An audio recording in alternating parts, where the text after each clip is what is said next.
Bonjour à tous, aujourd'hui je vais vous parler de la souris de chez Logitech, la G903 Lightspeed, qui est une des souris les plus rapides du marché. En effet, elle est équipée du capteur Hero 25600 dpi, d'une autonomie de 140 heures avec les LED allumés ou 180 heures avec les LED éteintes. Elle est également compatible avec le tapis PowerPlay de chez Logitech qui permet le rechargement sans fil. On va passer au déballage.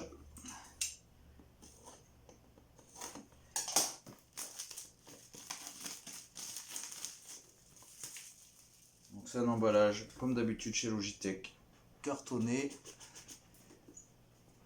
Hop, on peut voir très bien présenté dans son étui.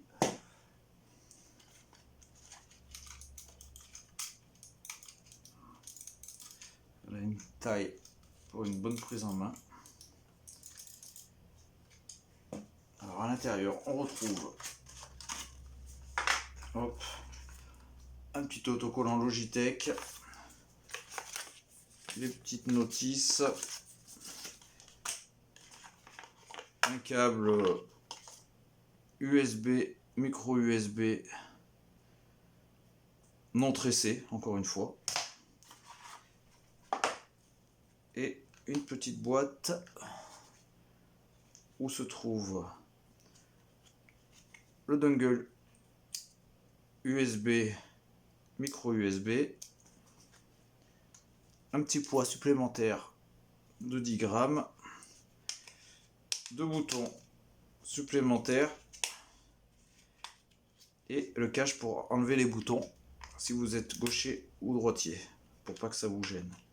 Donc c'est vrai que c'est une souris ambidextre et moi vu que je suis gaucher, c'est très pratique.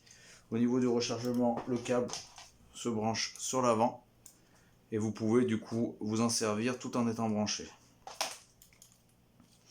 Au niveau des boutons, vous avez juste le petit cache qui est aimanté mais qui tient bien à enlever sur les côtés.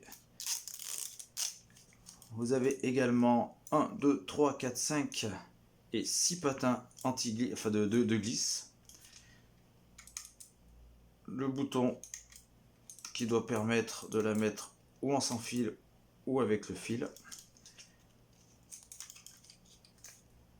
Hop. Ah non, c'est le bouton marche arrêt. Alors vous avez le bouton pour libérer la molette, je ne sais pas si on voit, pour la mettre en molette libre ou avec d'écran. Elle a 7 boutons, 7 à 11 boutons programmables.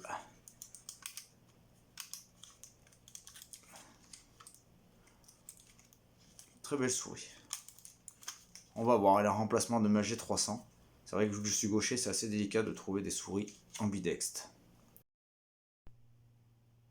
Donc, on va connecter le dongle USB pour voir si elle est bien reconnue.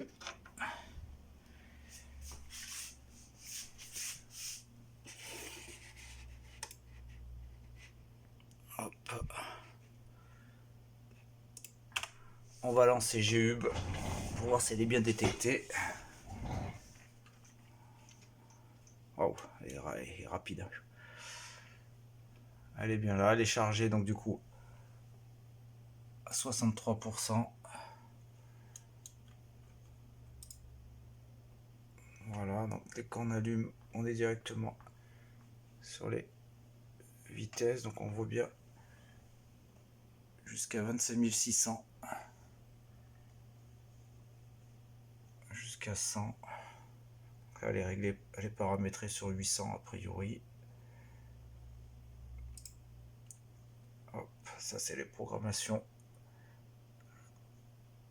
pour les touches. Bon, après si vous connaissez le GHub, c'est un peu comme tous les appareils Logitech, vous en servez pour tout programmer.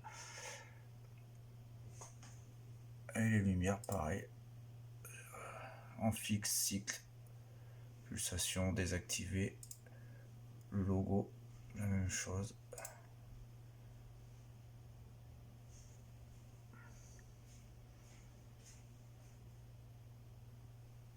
Voilà.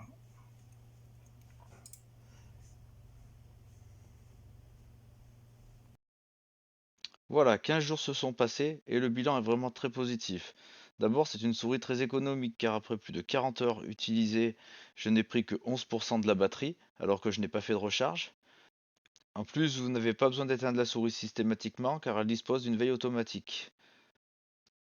Ce qui est pas trop mal aussi, c'est de pouvoir mettre les boutons sur le côté de la souris ou à droite ou à gauche en enlevant le cache. Ça, c'est vraiment pas mal du tout. C'est une bonne conception. Également, le changement des DPI à la volée via les deux boutons se trouvant sur le dessus de la souris avec l'indicateur. Comme ça, au moins, on peut savoir où on en est. Je ne trouve pas très pratique les clics droit molette et clics gauche molette. J'ai du mal, j'y arrive pas. Donc je ne m'en sers pas. Après la libération de la molette, je ne vois pas trop l'intérêt non plus. Hein, peut-être ça peut être utile, peut-être dans certaines utilisations, mais moi j'en ai pas trouvé l'intérêt. Après c'est une souris vraiment très agréable à utiliser. Ce que je trouve dommage également, c'est l'absence d'un cordon tressé pour une souris gaming. En ce qui concerne le dongle, il est précisé sur la notice que on doit l'utiliser à 20 cm de la souris. Je ne vois pas pourquoi, moi il se trouve à 1 mètre, ça fonctionne très bien, j'ai fait des essais à 3, 4 mètres, même 7 mètres, c'est reconnu et je ne vois pas pourquoi ils disent de le mettre à 20 cm. Donc si vous savez pourquoi, n'hésitez pas à me le mettre dans les commentaires. Cette vidéo vous a été présentée par les tests de Steph. Donc si vous avez aimé, n'hésitez pas, petit pouce bleu ou un petit like. Merci.